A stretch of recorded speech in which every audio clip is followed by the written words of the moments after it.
This wooden bridge marks the arrival of these Kampuchean refugees into Thailand. Soon, they will be living in the biggest refugee camp in the world, a bamboo city that does not yet exist.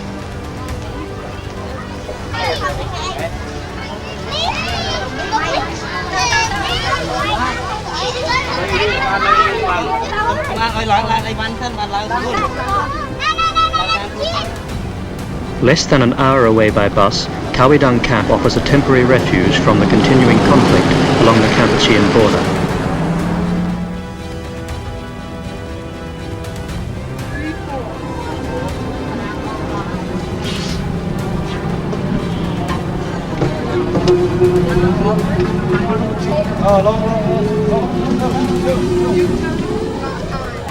Other arrivals at Khao I Dang came from different parts of the border by less comfortable means.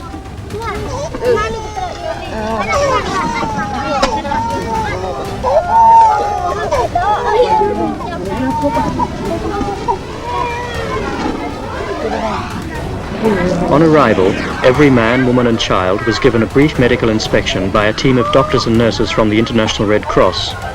The more serious cases were taken directly to the recently assembled hospital wards for specialist treatment, but for most of the refugees, it was merely a puzzling introduction to their new home.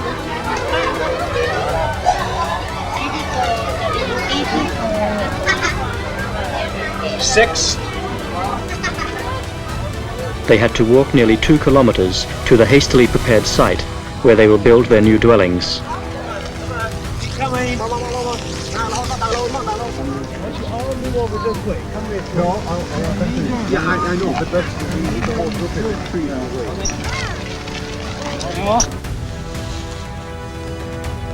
This is what Khao I Dang looked like about 3 days after it began.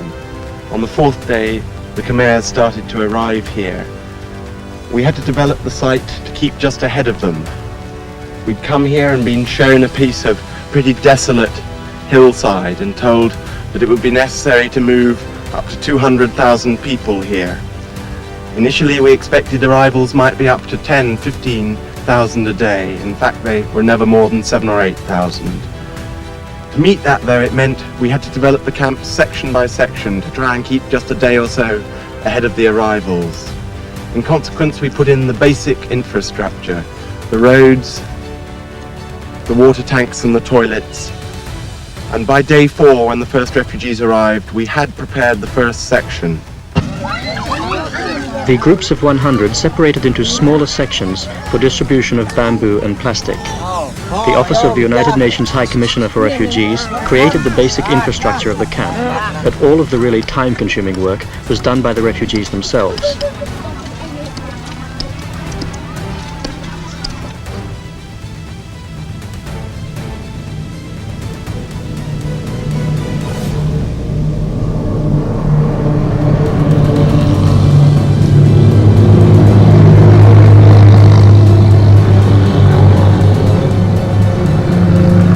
Convoys of food and construction materials from miles away became commonplace along Thailand's eastern border.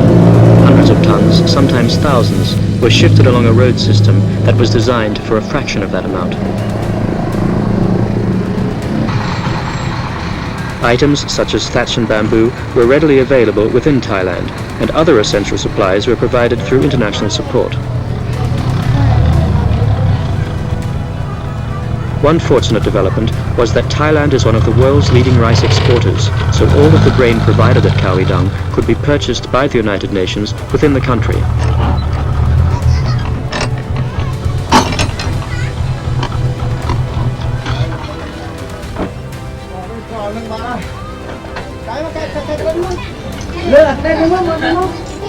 A Khmer family could survive for more than a month just from one of these 100-kilogram sacks of rice.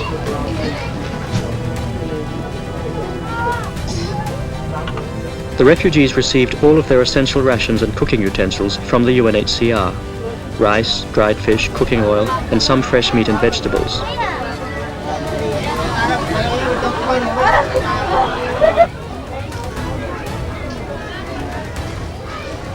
All of the supplementary feeding in Khao I Dang was supervised by the voluntary agency CARE. More than 20,000 people in the camp received hot meals twice a day, and after 2 months of this extra diet, the health improvements amongst the refugees were quite visible.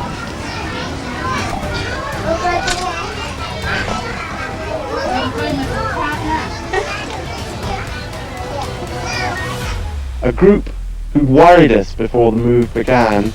were the unaccompanied minors. We got alarming reports of how many there were at the 2 major border concentrations.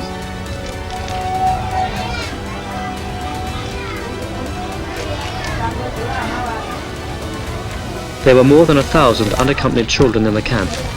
A special effort was made to register each one and take down all of their particulars and what they could recall of their previous lives.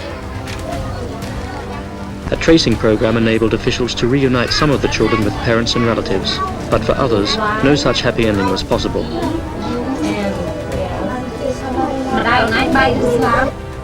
Thousands of adults too have been lost or separated from Kampuchean relatives abroad, who still hold out hope of one day resuming contacts with their loved ones. Such is their anxiety that rewards are frequently offered for any information about lost family members.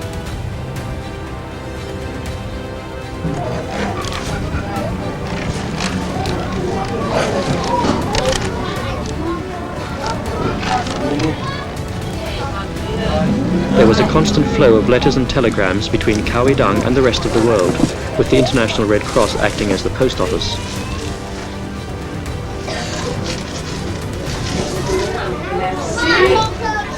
One of the first problems a camp like this faces is the medical needs. A lot of sick people arrived at the start of the life of this camp. We were far enough into the Kampuchean crisis at that point that a lot of doctors had come from Europe and from America, and there was also a big contingent of people from the Thai Red Cross. There have been a few minor outbursts of sickness. We've lost a few people through measles because we didn't have enough measles vaccine to start with to inject all the young children. There have been a few cases of meningitis. Again, we managed to stop that spreading, but always in crowded conditions like this, you live with the possibility of a major outbreak of some contagious disease. The improved diet and attention from hundreds of doctors and nurses transformed the people's lives in a matter of weeks. There were always more births and deaths, and within a short period, the death rate fell to only 2 or 3 a day. There was now a positive climate where previously there had been anxiety and uncertainty. Kampuchean artists and teachers were responsible for devising a complete range of textbooks for the tens of thousands of children in the camp, most of whom had not attended regular classes for at least 5 years. More than 300 primary and secondary school teachers formed the backbone of the educational system in the camp.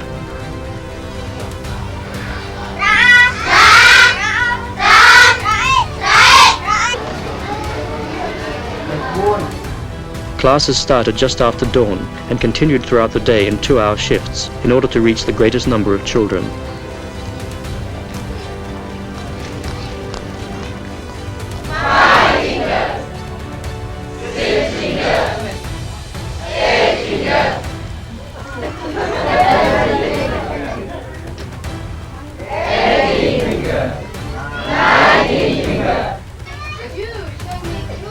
Not only the children are willing pupils. In their spare time between classes, the Kampuchean teachers reverse roles and become English language students. Show me your ears.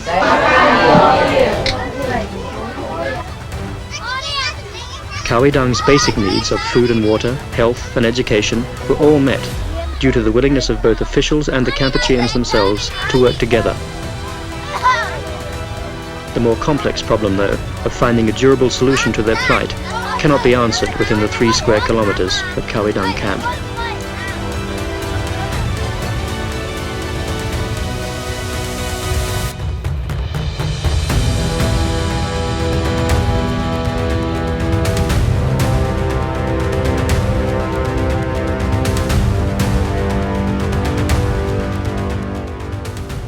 ฤดูฝนกำลังย่างเข้าใกล้มาในกัมพูชาในขณะนี้ซึ่งเป็นเดือนกรกฎาคมหลายคนอาจจะคิดว่าสถานการณ์การสู้รบในกัมพูชาอาจจะสงบราบคาบลงเป็นการชั่วคราวแต่ว่าความคิดอย่างนั้นอาจจะผิดไปมากทีเดียวเพราะว่าขณะนี้การสู้รบในกัมพูชา การทำลายล้างเผ่าพันธุ์ของชาวกัมพูชาโดยเวียดนามผู้ที่เข้ามารุกรานยังคงดำเนินต่อไปในรอบ 45 วันที่ผ่านมานี้เริ่มต้นตั้งแต่เดือนมิถุนายน ปี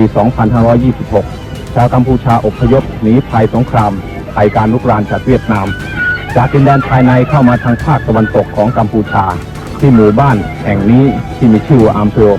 ในอัตราวันหนึ่งก็ประมาณ 200 300 บางวันก็ 400 คนรอบ 45 วันที่ผ่านมานั้นมีชาวกัมพูชาอพยพเข้ามาแล้วถึงเกือบ 10,000 คน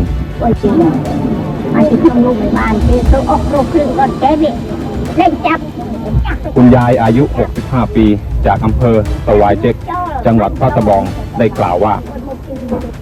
เวียดนามนั้นไม่ชอบคำว่ายวนชอบให้เรียกชื่อว่าเวียดนามคนเวียดนามชอบขโมยของขโมยหมูขโมยไก่ขโมยทองคำแล้วถ้าหากว่าไม่ได้ทองคำจากบางบ้านอาจจะลงโทษโดยการตัดนิ้วตัดมือลูกชายของคุณยายอายุ 23 ปีเคยถูกบังคับโดยเวียดนามให้ไปเป็นทหารให้กับพวกเฮงสำรินแล้วก็ถูกจับถูกฆ่าในที่สุดเด็กผู้หญิงอีกคนหนึ่งอายุ 15 ปีหนีมาคนเดียวไม่มีญาติพี่น้องออกมาจากจังหวัดพระตะบองให้สัมภาษณ์ว่าเธอได้เคยเห็นทหารเวียดนามทำการทารุณโหดร้ายกับชาวกัมพูชาใช้อาวุธมีดแทงใช้ไม้ทุบใช้ขวานทำลายชีวิตทรัพย์สินและร่างกายของชาวกัมพูชามีการจี้ปล้นสะดมขโมยและก็ข่มขืนอนาจารผู้หญิงชาวกัมพูชาแต่อาตมาในมวลโมกีนกแมงนี้พระภิกษุสงฆ์องค์หนึ่งในศาสนาพุทธได้กล่าวถึงความทารุณโหดร้ายของชาวเวียดนามที่อยู่ในกัมพูชาว่าเวียดนามได้พยายามทุกวิถีทางที่จะทำลายศาสนาพุทธพระองค์ใดที่ยังหนุ่มยังแน่นก็ถูกจับให้ศึกไปหมดส่วนพระที่ยังมีอายุมากอยู่ก็ปล่อยให้เป็นพระต่อไปแต่ในขณะเดียวกันข้าวของเงินทองจตุปัจจัยชัยทานทั้งหลายที่ได้มาจากประชาชนก็ถูกเวียดนามแบ่งสรรปันส่วนเอาไปใช้พระภิกษุในกัมพูชาขณะนี้ต้องถูกเก็บภาษีเดือนหนึ่งคนหนึ่งก็ประมาณ 90-100 บาท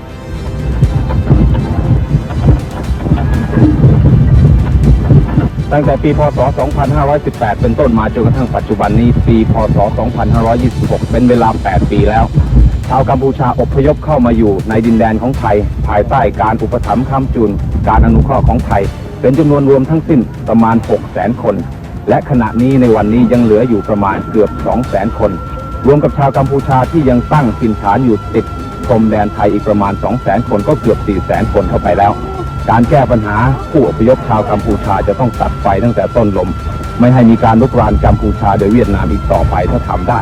แต่ถ้าหากว่าเราไม่สามารถจะแก้ปัญหานี้ได้ชาวกัมพูชาคงจะต้องตกทุกข์ได้ยากอพยพหลบภัยหลั่งไหลกันเข้ามาทางภาคตะวันตกของกัมพูชาแล้วอาจจะทะลักเข้ามาในดินแดนของไทยอีกกัมพูชาและประชาชนของเขาคงจะต้องตกทุกข์ได้ยากและเดินทางเข้ามาอย่างไม่ขาดสายเป็นขบวนคาราวานอย่างที่เห็นอยู่ในขณะนี้พฤษภาคม 2522 ชาวเขมรนับแสนต่างหนีตายข้ามพรมแดนไทยเข้ามาโดยไม่รู้ถึงชะตาและอนาคตสีหน้าทุกคนมันหมดหวังแล้วมาแบบมันตื่นตระหนกหมดเลยสมัยนั้นก็จะมีการผลักดันไม่ให้เขมรเข้ามาในประเทศไทยต้องผลักออกไปนะคะท่านรับสั่งว่าทรงทำไม่ได้เพราะทรงเป็นองค์สภานายิกานะคะสภากาชาติไทยท่านรับสั่งว่าเมื่อเขาเดือดร้อนหนีร้อนมาเพิ่งเย็นท่านต้องให้เขามาท่านถึงไปเปิดศูนย์ที่เขาล้านชาวเขมรที่อพยพลงมาเนี่ยบ้านแตกสลายขาดมาอย่างเด็กอ่อนๆนี่ก็หนังหุ้มกระดูกพระองค์ท่านถึงได้เสด็จไปทอดพระเนตรด้วยพระองค์เอง